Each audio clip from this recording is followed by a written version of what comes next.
Hello friends, मैं संदीप और आप देख रहे हैं एसपीजी गांव से शहर तक। आइए हम दिखाते हैं आज की सबसे बड़ी खबरें।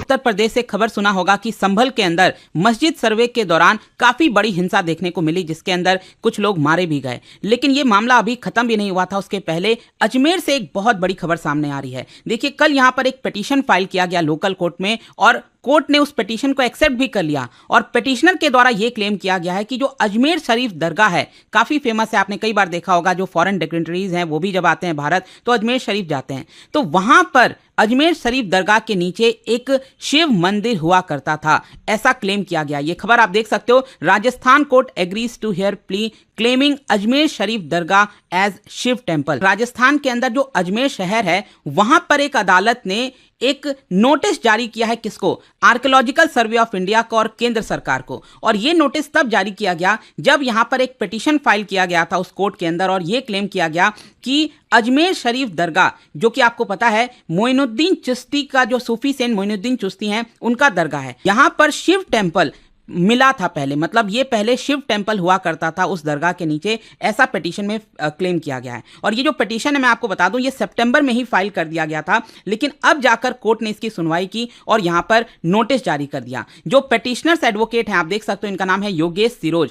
उन्होंने यहां पर यह कहा है कि जो सिविल जज हैं मनमोहन चंदेल, उन्होंने ये ऑर्डर पास किया और नोटिस जारी किया अजमेर दरगाह कमेटी को, मिनिस्ट्री ऑफ माइनॉरिटी अफेयर्स को और आर्कियोलॉजिकल सर्वे ऑफ इंडिया को, जिसका ऑफिस नई दिल्ली में है, और उनसे रिस्पांस मांगा है, उनसे पूछा है। और क्लेम यह किया जा रहा है इस पूरे पिटीशन के अंदर कि क्योंकि यहां पर पहले हिंदू टेंपल हुआ करता था, इसकी वजह से हिंदूज को वहां पर अलाउ करना चाहिए। अब देखिए, इंपॉर्टेंट इसलिए हो जाता है क्योंकि रिसेंटली आपने देखा होगा कुछ ऐसा ही क्लेम यहां पर देश के बाकी जो स्थल है वहां पर भी किया गया है, जैसे कि वाराणसी के अंदर, मथुरा के अंदर, और रिसेंटली जो संभल वाला मैंने आपको एग्जाम्पल बताया जहां पर काफी बड़ा क्लैश देखने को मिला था, वहां पर भी लगभग यही चीज हुई थी। कोर्ट के अंदर यहां पर पिटीशन फाइल किया जाता और कोर्ट ने अलाउ कर दिया सर्वे करने के लिए, और सर्वे के दौरान जो सेकंड सर्वे किया जा रहा था उसी के दौरान काफी बड़ी हिंसा देखने को मिली। लेकिन क्वेश्चन ये है कि पिटीशनर्स आखिरकार कह क्या रहे हैं। देखो, यहां पर पिटीशनर्स का ये कहना है कि जो मस्जिद बनाया गया, ये जो दरगाह बनाया गया अजमेर शरीफ, ये एक पुराने टेंपल को तोड़कर बनाया गया है। यहां पर विष्णु गुप्ता, आपने देखा होगा, कई सारे मामले में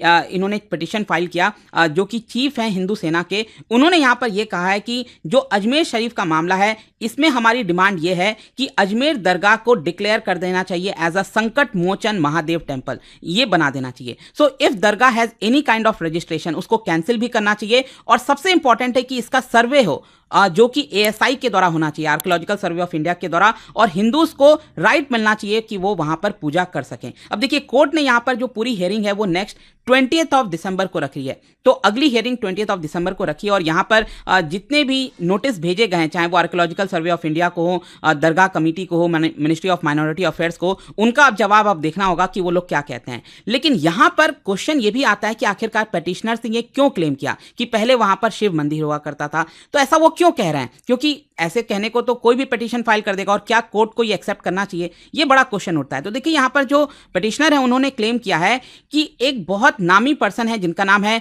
हरबिलास सारदा, और ब्रिटिश रूल के दौरान उन्होंने कई सारे इंपॉर्टेंट पोजीशंस पर रहे थे, और 1910 में उन्होंने एक किताब लिखी थी जहां पर अजमेर शरीफ दरगाह पर हिंदू टेंपल का जिक्र किया था। उन्होंने अपने बुक में यहां पर लिखा था। एक्चुअली वो सारदा जो हैं, हरबिलास सारदा, वो एक जज भी रह चुके हैं, पॉलिटिशियन भी थे, एकेडमिक भी थे। उन्होंने ये बुक लिखी थी। तो उस बुक के अंदर ये कहा था कि ट्रेडिशनली ये कहा जाता है कि सेलर के अंदर, मतलब दरगाह के सेलर के अंदर महादेव का इमेज है, मूर्ति है, वहां पर एक टेंपल है, एंड वहां पर हर दिन जो चंदन है, सैंडल, वो एक तरह से लगाया जाता था ब्राह्मण फैमिली के द्वारा।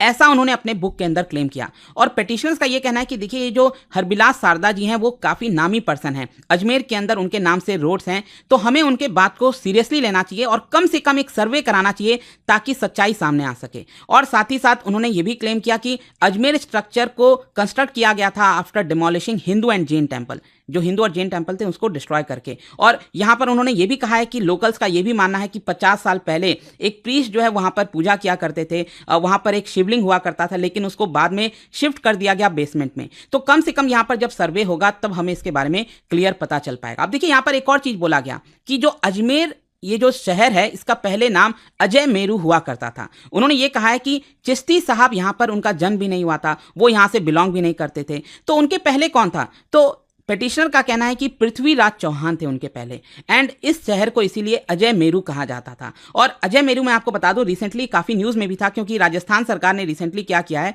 कि जो एक होटल है अजमेर होटल खादिम, जो कि आपका डायरेक्टली राजस्थान सरकार के अंदर में आता है, उसका नाम चेंज करके अजय मेरू किया गया है। तो ये भी आपको लिंक देखने को मिलेगा।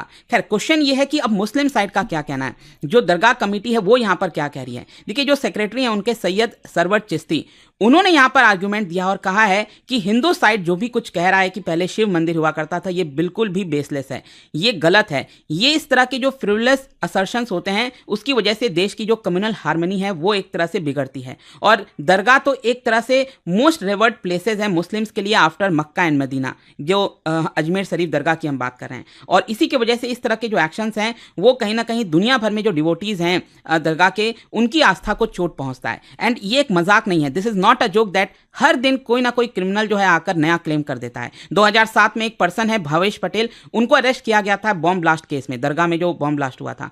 और दरगाह सभी धर्मों के लिए ओपन है, मतलब कोई भी धर्म का व्यक्ति जो है वहां पर जा सकता है और उनके लिए हमेशा वो ओपन रहेगा। तो एक तरह से उन्होंने ये कहा है कि इस तरह के केस लाकर जानबूझकर जो मुस्लिम कम्युनिटी है उनके अंदर हेट्रेट फैलाने की कोशिश की जा रही है। लेकिन देखिए उससे भी ज्यादा इंपॉर्टेंट यहां पर उन्होंने क्लेम क्या किया है कि ये जो पिटीशन है ये एक तरह की कॉन्स्पिरेसी है जो 3 साल पहले स्टार्ट हुई थी। जो विष्णु गुप्ता है वो तो जस्ट एक मछली है पॉन्ड में, तालाब में, कहीं ना कहीं इसके पीछे एक बहुत बड़ी कॉन्स्पिरेसी रची जा रही है ताकि देश भर में जितने भी इस तरह के जगह हैं, फेमस प्लेसेस हैं, उनका नेचर चेंज किया जाए। यहां पर उनका यह कहना था कि देखिए अफगानिस्तान से लेकर इंडोनेशिया तक यहां पर जो प्लेस है वो सभी मुस्लिमों के द्वारा माना जाता है। तो क्वेश्चन यह है कि आखिरकार वो इस चीज को कॉन्स्पिरेसी क्यों बता रहे हैं और 3 साल पहले क्या हुआ था ऐसा, मैं आपको बताता हूं। एक्चुअली आप सबको याद होगा 1991 का एक कानून है प्लेसेस ऑफ वर्शिप एक्ट। ये कानून क्या कहता है, ये कहता है कि जो भी रिलीजियस कैरेक्टर है किसी भी प्लेस ऑफ वर्शिप का, चाहे वो कोई दरगाह हो, मस्जिद हो, कोई मंदिर हो, चर्च हो, कोई भी हो, अगर वो 15 अगस्त 1947 को जो भी उसका कैरेक्टर था कि अगर वो मस्जिद है तो वो मस्जिद ही रहेगा, अगर वो मंदिर है तो वो मंदिर ही रहेगा, उसका नेचर, उसका जो कैरेक्टर है वो चेंज नहीं किया जा सकता। ये नरसिम्हा राव जी की सरकार में 1991 में कानून लाया गया था। लेकिन अभी रिसेंटली हुआ क्या है ना, अगर आपने देखा होगा कि कई सारे जगहों के जो पिटीशंस हैं उसको एक्सेप्ट किए गए हैं और इसी की वजह से रिसेंटली आपको याद हो डीवाई चंद्रचूड़ जी को भी क्रिटिसाइज किया जा रहा है। अभी रिसेंटली वो रिटायर हुए हैं चीफ जस्टिस के पद से।